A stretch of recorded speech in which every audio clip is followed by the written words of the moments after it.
اللهم صل على محمد وعلى آل محمد كما صليت على إبراهيم وعلى آل إبراهيم إنك حميد مجيد اللهم بارك على محمد وعلى آل محمد كما باركت على إبراهيم وعلى آل إبراهيم إنك حميد مجيد اعوذ باللہ من الشیطان الرجیم بسم اللہ الرحمن الرحیم.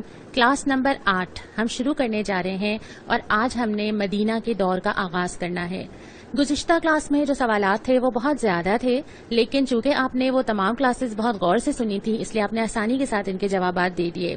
آج ہم اپنے اس سفر کے دوسرے حصے کی طرف بڑھ رہے ہیں جو کہ ہے مدینہ کا دور، اور یہ 10 سال پر مشتمل ہے. پہلے آپ نے 13 سال مکہ کے پڑھے اور آپ نے اس کا خلاصہ بھی گزشتہ کلاس میں دیکھ لیا کہ بہت زیادہ مظالم تھے اور اب فیصلہ ہو گیا تھا کہ ہجرت کر لی جائے. آج کی اس کلاس میں جو کہ ہجرت کا بلکہ مکہ کا بالکل آخری سال اور مدینہ کا ابتدائی سال ہے، آج ہم پڑھیں گے کہ ہجرت کا حکم کیسے آیا، وہاں سے نکلے کیسے، پھر راستے میں کیا کیا پیش آیا، پھر مدینہ کیسے آمد ہوئی، اور مدینہ آنے کے بعد جو فوراً پہلے اقدامات لیے گئے وہ کیا تھے. آپ نے ہم آخری دفعہ جہاں پہ پڑھا تھا اور ہم نے اپنی بات مکمل کی تھی وہ یہ تھا کہ نبی کریم صلی اللہ علیہ وسلم نے تمام مسلمانوں کو اس بات کی اجازت دے دی تھی کہ وہ ہجرت کریں، اور سب نے کچھ ایک ایک دو کر کے وہاں سے جانا شروع کر دیا تھا. لیکن آپ صلی اللہ علیہ وسلم اللہ تعالیٰ کے حکم کا انتظار کر رہے تھے. پھر ایک روز ایسا ہوتا ہے کہ حضرت جبرائیل علیہ السلام آتے ہیں اور بتا دیتے ہیں کہ بس اب آپ کی ہجرت کا بھی حکم ہو گیا ہے اور آپ بھی اس وادی سے نکل جائیے. آپ صلی اللہ علیہ وسلم حضرت ابو بکر کے گھر جاتے ہیں اور ان سے کہتے ہیں کہ کچھ تنہائی میں بات کرنی ہے. وہ کہتے ہیں کہ یہاں آپ کے گھر والوں یعنی حضرت عائشہ جن سے نکاح ہوا تھا وہ کہتے ہیں کہ بس گھر والے ہیں اور یہاں پہ کوئی نہیں ہے. پھر آپ ان کو اطلاع کرتے ہیں کہ ہمیں نکلنا ہے. وہ پوچھتے ہیں یا رسول اللہ میں بھی؟ آپ کہتے ہیں کہ ہاں، اور پھر تیاری کا آغاز کر دیا جاتا ہے. اس وقت آپ صلی اللہ علیہ وسلم کے دل کی جو کیفیت تھی وہ مختلف کتابوں میں الفاظ ملتے ہیں. کہیں آتا ہے اے مکہ تو مجھے تمام دنیا سے زیادہ عزیز ہے مگر تیرے فرزند مجھے یہاں رہنے نہیں دیتے. آپ سمجھ سکتے ہیں کہ وہ جگہ جہاں انسان پیدا ہوا ہو، جہاں زندگی کا بڑا حصہ گزر گیا ہو، اس جگہ کو چھوڑنا، اس مجبوری کی حالت میں چھوڑنا اور دین کے لیے اپنی تمام چیزیں پیچھے چھوڑ کے چلے جانا، یہاں تک کہ خانہ کعبہ کو بھی چھوڑ کے چلے جانا، کتنا یہ دل پہ گرا ہوگا اور کتنے دل کے اندر یہ تکلیف ہوگی کہ کاش یہ لوگ سمجھ جاتے. پھر وہ رات آتی ہے جبکہ ہجرت کا فیصلہ ہو گیا ہے. ایک طرف ہم یہ جانتے ہیں کہ قریش نے دارالندوہ میں جمع ہو کے یہ پلاننگ کی تھی کہ بس اب ہم نے چھوڑنا نہیں ہے اور ہر قبیلے نے ایک شخص کو جو سب سے طاقتور ہو ہتھیار دے کے بھیجنا ہے اور چاروں طرف سے گھیر لینا ہے. اپنی منصوبہ بندی پہ عمل کرتے ہوئے وہ آتے ہیں اور آپ صلی اللہ علیہ وسلم کے مکان کا گھیراؤ کر لیتے ہیں. دوسری طرف آپ صلی اللہ علیہ وسلم اس حالت میں بھی جب اس شہر سے اس طرح نکالے جاتے ہیں آپ حضرت علی رضی اللہ تعالی عنہ ان کے سپرد امانتیں کرتے ہیں اور وہ تمام چیزیں جو قریش ان کے پاس رکھوایا کرتے تھے وہ دے کے، اور اس کے بعد پھر آپ حضرت علی سے فرماتے ہیں کہ تم میرے بستر پہ لیٹ جاؤ، اور اس کے بعد آپ وہاں سے نکلتے ہیں. یہاں پہ ایک کردار حضرت علی کا بھی نظر آتا ہے نا کہ جن کو معلوم ہے کہ یہاں پہ اللہ کے نبی صلی اللہ علیہ وسلم کے بستر پر ان کی جگہ لیٹ جانے کا مطلب کیا ہے، اور ان کو اندازہ تھا نا کہ کیا کیا پیش آ سکتا ہے. اور اس کے بعد پھر آپ صلی اللہ علیہ وسلم سورہ یاسین کی یہ آیت پڑھ کے وہاں سے نکلتے ہیں. ایک روایت میں یہ بھی آتا ہے کہ آپ کے ہاتھ میں مٹی تھی جس کو آپ نے ان کفار کی طرف پھینکا اور ان کو محسوس ہوا کہ گویا ان کو کچھ نظر نہیں آ رہا، اور آپ صلی اللہ علیہ وسلم وہاں سے نکل جاتے ہیں اور ان کو پتہ بھی نہیں چلتا. اگلے روز جب ان کو پتہ چلتا ہے تو شدید غم و غصہ ہوتا ہے کہ وہ وہاں دیکھتے ہیں کہ وہاں پہ آپ صلی اللہ علیہ وسلم کی جگہ حضرت علی رضی اللہ تعالی عنہ ہے. ان کو لے جایا جاتا ہے، حرم کعبہ میں محبوس رکھا جاتا ہے اور اس کے بعد پھر چھوڑ دیا جاتا ہے. لیکن تلاش شدت سے شروع ہو جاتی ہے، تمام راستوں پہ پہرے دیے جا رہے ہوتے ہیں، انعام کا اعلان کیا جاتا ہے. اور دوسری طرف آپ صلی اللہ علیہ وسلم حضرت ابو بکر صدیق رضی اللہ تعالی عنہ کے ساتھ نکلتے ہیں لیکن راستہ مختلف اختیار کرتے ہیں. اور اس کے بعد پھر پہلے آپ غار ثور پہنچتے ہیں اور وہاں پر 3 دن کا قیام ہوتا ہے. ایک چھوٹی سی جگہ ہے، آپ جانتے ہیں کہ خوف کا عالم بھی ہوگا، آگے کیا پیش آنے والا ہے. اللہ کی مدد اور اللہ کے بھروسے کے علاوہ ہاتھ میں کچھ نہیں ہے. لیکن وہاں پہ جب 3 دن گزارتے ہیں اس اسنا میں مکہ کے اطراف میں بھرپور کوششیں ہو رہی ہیں، ڈھونڈا جا رہا ہے.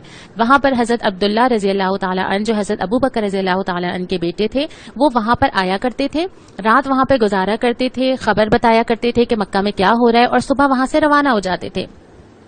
حضرت عامر بن فہیرہ جو حضرت ابو بکر کے غلام تھے، وہ بکریاں ہانکتے ہوئے اس طرح آتے تھے کہ رات میں وہ غار تک پہنچ جائیں، وہاں پہ وہ بکریوں کا دودھ دو دیتے تھے اور آپ صلی اللہ علیہ وسلم اور حضرت ابو بکر وہ دودھ پی لیا کرتے تھے، اور صبح صبح وہ اپنی بکریاں لے کے حسب معمول ہانکتے ہوئے چلے جاتے تھے۔ حضرت اسماء رضی اللہ تعالی عنہا جو حضرت ابو بکر صدیق رضی اللہ تعالی عنہ کی صحابزادی تھیں، ان کے بارے میں بھی ملتا ہے کہ وہ کھانا پہنچایا کرتی تھیں۔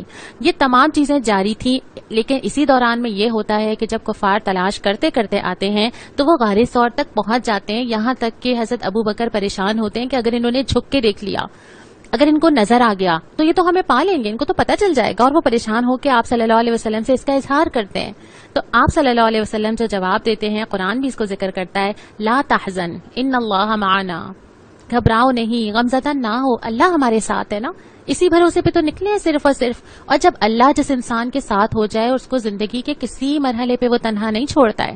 زندگی کی پریشانیاں، غم، فیصلے کرنا، بہت ساری چیزیں سمجھ نہیں آتی، لیکن اگر یہ یقین ہم سب کے ساتھ ہو جائے نا کہ ایک سپر پاور اللہ ہمارے ساتھ ہے، تو ہمیں تسلی ہوتی ہے کہ وہ ہمیں گرنے نہیں دے گا، وہ ہمیں ٹھوکر نہیں لگنے دے گا، اور دین کی راہ پہ چلتے ہوئے بھی اگر یہ تسلی رہے، انسان کے قدم کبھی نہیں ڈگمگاتے۔ اب سفر کا دوبارہ آغاز ہوتا ہے، اور عبداللہ بن اریقظ یہ ایمان نہیں لایا تھا، یہ کافر تھا، لیکن ایک صالح فطرت شخص تھا۔ حضرت ابو بکر نے اس سے ڈیل کی ہوئی تھی کہ یہ 3 روز کے بعد آئے گا اور وہاں سے اونٹ لے کر آئے گا، اور پھر یہ بطور گائیڈ ساتھ ساتھ رہے گا۔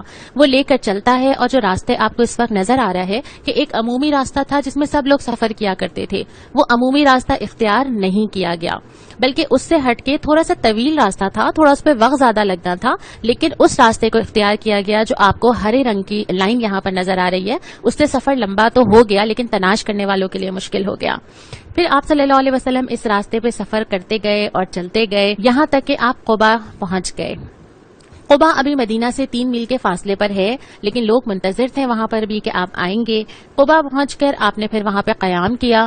تقریباً مختلف روایات میں 4 سے 14 دن کا یہ عرصہ ملتا ہے، اور وہاں پر پہلی مسجد قائم کی گئی تقویٰ کی بنیاد پہ، جس کا نام ہے مسجد قبا، اور سورہ توبہ میں بھی اس کا ذکر کیا گیا ہے جو آیت آپ کے سامنے ہے۔ یہاں سے پھر دوبارہ نکلتے ہیں اور مدینہ کی طرف روانہ ہوتے ہیں۔ راستے میں پہلی نماز جمعہ بنو سالم کے مقام پہ پڑھی جاتی ہے، اور یہیں پر پہلا خطبہ جمعہ دیا جاتا ہے۔ یہ تو وہ سفر ہے جو آپ صلی اللہ علیہ وسلم کر رہے تھے۔ دوسری طرف مدینہ کے وہ لوگ تھے جو منتظر تھے، لوگ روز جاتے تھے، جھانک کے دیکھتے تھے، ٹیلوں پہ چڑھ جاتے تھے، وہاں سے سب لوگ خبر لینے کی کوشش کرتے تھے۔ ان کو یہ تو پتا تھا نا کہ اللہ کے نبی صلی اللہ علیہ وسلم آنے والے ہیں، ایگزیکٹ ٹائم تو ان کو نہیں معلوم تھا، لیکن اتنے بے قرار تھے، اتنے بے چین تھے کہ لوگ گروہوں کی شکل میں نکل کے جا کے دیکھتے کہ کوئی خبر ہے، کسی کو کچھ پتا ہے، آ جائیں گے، شاید کل تک آ جائیں۔ آپ تصور کر سکتے ہیں نا کہ ان کے دل کی کیا کیفیت ہوگی اس وقت۔ اور پھر ایک دن ایسا آتا ہے کہ ایک پکارنے والا پکارتا ہے کہ محمد صلی اللہ علیہ وسلم آ گئے، اور لوگ باہر نکل آ جاتے ہیں، شاندار استقبال ہوتا ہے، خوشی کا سما ہوتا ہے، اور وہاں پہ ہمیں یہ بھی ملتا ہے کہ کچھ بچیاں ہیں جو آپ صلی اللہ علیہ وسلم کا استقبال ان اشعار کے ساتھ کرتی ہیں۔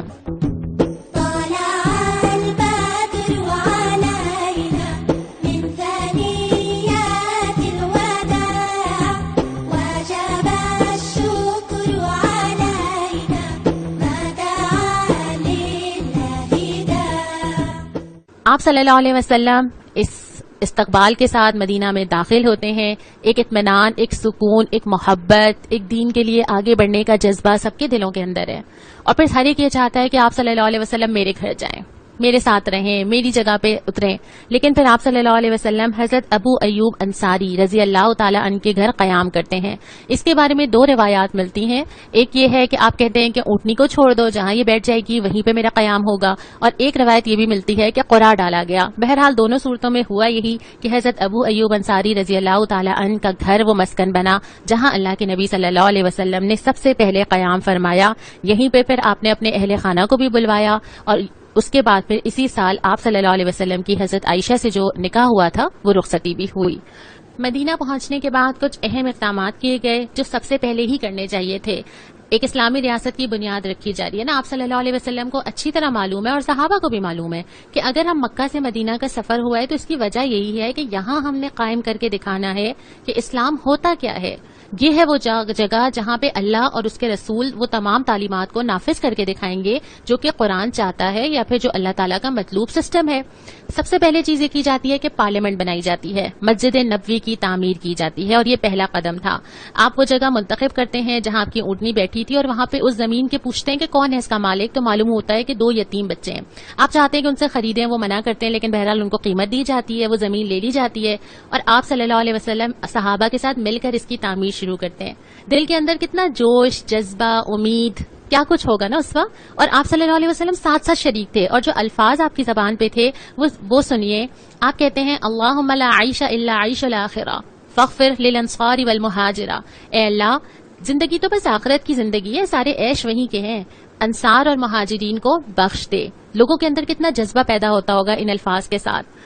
مسجد نبوی تعمیر کی گئی, اس کے ساتھ ساتھ 2 چیزیں اور تعمیر کی گئیں. ایک تو وہ حجرات تھے جو آپ صلی اللہ علیہ وسلم نے جہاں مقیم رہنا تھا, وہ پہلے کم تھے اور پھر اس کے بعد ان میں اضافہ کیا گیا.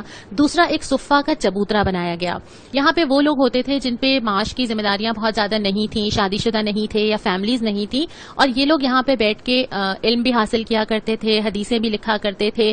تو یہاں پہ ان کے لیے ایک باقاعدہ جگہ تعمیر کی گئی, اور ان کی کفالت یا ان کو کھانا کھلانا اکثر یہ ہوتا تھا کہ دوسرے صحابہ اٹھا لیتے تھے. تو ان 3 چیزیں یعنی مسجد, حجرات اور صفہ پر مبنی ایک پوری تعمیر کی گئی. دوسری چیز پھر یہ سوال ہوا کہ اچھا نمازیں یہاں پر ادا ہوں گی تو بلایا کیسے جائے گا. اس کے لیے سب سے رائے لی گئی. حضرت عمر کی رائے کا بھی ذکر ہے کہ انہوں نے کہا کہ پکارا جائے, اور پھر آخر میں یہ قبول کی گئی, اور اذان کا آغاز اسی وقت ہوا جو آج تک ہمارے کانوں میں 5 وقت گونجتی ہے. تیسری چیز کیا ہوئی کہ آپ صلی اللہ علیہ وسلم نے دنیا کی تاریخ کا ایک مثالی مواخات کا نظام بنایا, بھائی چارے کا نظام. انسان کی نفسیات کو سوچئے, ہم سب چاہتے ہیں جو ہو میں رکھ لوں, جو ہو اپنے لیے اور اپنے آنے والوں کے لیے جمع کر لوں, کچھ دوں تو کیوں دوں. لیکن وہ نظام ایسا تھا چونکہ امت واحدہ ہے, اس لیے اس میں میں نہیں تھا, وہ ہم ہو چکا تھا. اور اس میں یہ تھا کہ پیئرنگ کر دی گئی کہ ایک انصار ایک مہاجر کا ذمہ لے لے, اور وہ دونوں بھائی بھائی تصور ہوں گے اور ہر چیز میں شریک کریں گے. اور یہ ایک عرصے تک جاری رہا بغیر کسی نیگیٹیوٹی کے, بغیر کسی دل کی تنگی کے. کیا اللہ کی جنت کا سودا کرنے کے بعد ہی یہ پیدا ہو سکتا ہے نا. اگر کوئی انسان دنیا چاہتا ہوگا وہ دنیا شیئر نہیں کرے گا. یہ ہمت ہوگی کہ جو میرا مال ہے وہ اللہ کے لیے لگ جائے, کسی مسلمان بھائی کی ضرورت پوری ہو جائے, اللہ کے دین کے کام آ جائے, لیکن اس کے بدلے مجھے تو جنت ملے گی نا. یہ یقین ہی ایسا ایثار پیدا کر سکتا ہے. اگلی اہم چیز جو آپ صلی اللہ علیہ وسلم نے کی کسی بھی اسلامی ریاست کے لیے, وہ پہلی چیز ہے دستور کی تیاری یا کانسٹیٹیوشن کی بیس بننا, اور اسے میثاق مدینہ کہا جاتا ہے. مدینہ پہنچنے کے بعد آپ نے سب سے پہلے وہ معاہدہ کیا, اور یہ معاہدہ مسلمانوں کا بھی مسلمانوں کے ساتھ ہے اور مسلمانوں کا یہودیوں کے ساتھ بھی ہے. جتنے لوگ مدینہ میں آباد ہیں آپ جانتے ہیں نا, اس وقت وہ بھی ہیں مہاجرین جو لٹے پٹے وہاں سے آئے ہیں, وہ انصار بھی ہیں جنہوں نے بہت خوش دلی سے ویلکم کیا ہے, وہ مشرکین بھی ہیں جو وہاں پہ مقیم ہیں, اور وہ یہودی بھی ہیں جو کہ دل سے ساتھ نہیں ہیں لیکن اس وقت مغلوب ہیں اور کسی بھی موقع کو چھوڑیں گے نہیں. ان سب کے لیے مجموعی طور پہ جو معاہدہ کیا گیا, اس کے کچھ اہم نکات میں آپ کے سامنے رکھتی ہوں تاکہ آپ کو اندازہ ہو جائے کہ اسلامی ریاست کی یہ بیس ہے, یہیں سے شروع ہوتی ہے اسلامی ریاست. کچھ چیزیں یہ طے کہی گئیں کہ جو چیزیں پہلے چل رہی تھیں وہ چلتی رہیں گی. خون بہا, فدیہ, یہ ساری چیزیں پہلے بھی ہوتی تھیں. کوئی کسی کو قتل کرتا ہے, قصاص لیا جاتا ہے یا رقم لی جاتی ہے, وہ جاری رہے گا. یہودیوں کو مذہبی آزادی ہوگی اور ان سے کوئی تعرض نہیں کرے گا, وہ بطور ذمی اپنی جگہ پہ اپنی تمام چیزیں انجام دے سکتے ہیں, لیکن غالب بہرحال نہیں آ سکتے. مسلمان اور یہودی آپس میں دوستانہ برتاؤ رکھیں گے. ان میں سے کسی کو بھی لڑائی پیش آئے گی تو سب ایک دوسرے کی مدد کریں گے, لیکن قریش کو کوئی امان نہیں دے گا. اگر مدینہ پہ حملہ ہوگا تو دونوں فریق مل کے مقابلہ کریں گے. کوئی صلح کرے گا تو دوسرا بھی اس میں شامل ہوگا, لیکن مذہبی لڑائی سے مستثنا ہے. مظلوم کی مدد اور ظالم کو روکنے کے لیے سب شریک ہوں گے. اور بہت ساری چیزیں ایسی تھیں کہ زیادتی, ظلم, گناہ, فساد کسی کے خلاف بھی برداشت نہیں کیا جائے گا. اور سب سے اہم ترین شیخ جو اسلام کی ریاست کی بنیاد ہے, جو پاکستان کی ریاست کی بنیاد ہے, وہ کیا ہے کہ ہر معاملے میں آخری فیصلہ اللہ اور رسول صلی اللہ علیہ وسلم کا ہوگا. یہ ایک جملہ نا صرف ریاست نہیں, یہ میری زندگی, میرا گھر, میری خوشی, میری غمی, میرے پارلیمنٹس, میرے بازار, میری شادیاں, میری ایجوکیشن, میرا سوشل سسٹم, میرا معاشی نظام, میرا سیاسی نظام, میری حکومت, یہ ایک جملہ ہر جگہ درکار ہے. اور اس کے بغیر اسلام پہ عمل نہیں ہو سکتا کہ جو چیز اللہ اور اس کے رسول نے بتا دی ہے اس کو تو امپلیمنٹ ہونا ہی ہونا ہے. اور اس سے ٹکرانے والی کوئی چیز, کوئی بھی انسان, کوئی بھی ریاست, کوئی بھی بھی نظام برداشت نہیں کرے گا. تو یہیں سے نبی کریم صلی اللہ علیہ وسلم نے شروع کیا. یہ آسان کام بہرحال نہیں تھا. جتنے لوگ اس وقت سرنڈر کر رہے تھے ان میں ہر طرح کے لوگ شامل تھے. آگے کیا کیا فیس کیا ہم انشاءاللہ تعالی اگلی کلاس میں پڑھیں گے.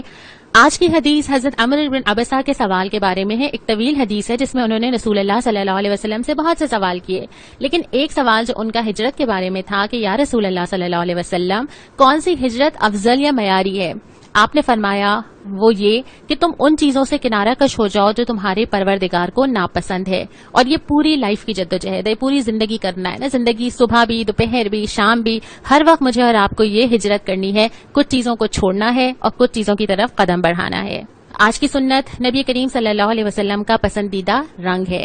آپ نے فرمایا سفید لباس پہنا کرو، سفید ہی کپڑے میں اپنے مردوں کو کفن دو، یہ زیادہ پاکیزہ اور زیادہ پسندیدہ ہے. سفید لباس ہم پہنتے ہی ہیں، لیکن اگر ہم اس کو سنت پہ عمل کی نیت کر کے پہنیں گے تو یہ ہمارے لیے ثواب کا سبب بھی بنے گا. آج کا سوال یہ ہے کہ ابھی جو ہم نے ہجرت کا یہ پورا سفر پڑھا، اس پورے سفر میں حضرت ابو بکر صدیق رضی اللہ تعالی عنہ کے کردار سے ہمیں کیا رہنمائی ملتی ہے؟ یہ آپ مجھے لکھ کر بھیجیں گے. اسی پر ہم اس پورا ہفتہ غور کریں گے. آپ نے اس پورے ہفتے میں بہت ساری اپنی پسندیدہ نعتیں مجھے بھیجیں اور میں نے آپ سے یہ وعدہ کیا تھا کہ ہم بھی اپنی پسندیدہ نعت آپ کو سنائیں گے. تو آج کی یہ کلاس جو ہے وہ ہم آج اپنی پسندیدہ نعت پہ مکمل کرتے ہیں. انشاءاللہ ہم مدنی دور کا دوسرا سال اگلے ہفتے پڑھیں گے. السلام علیکم ورحمۃ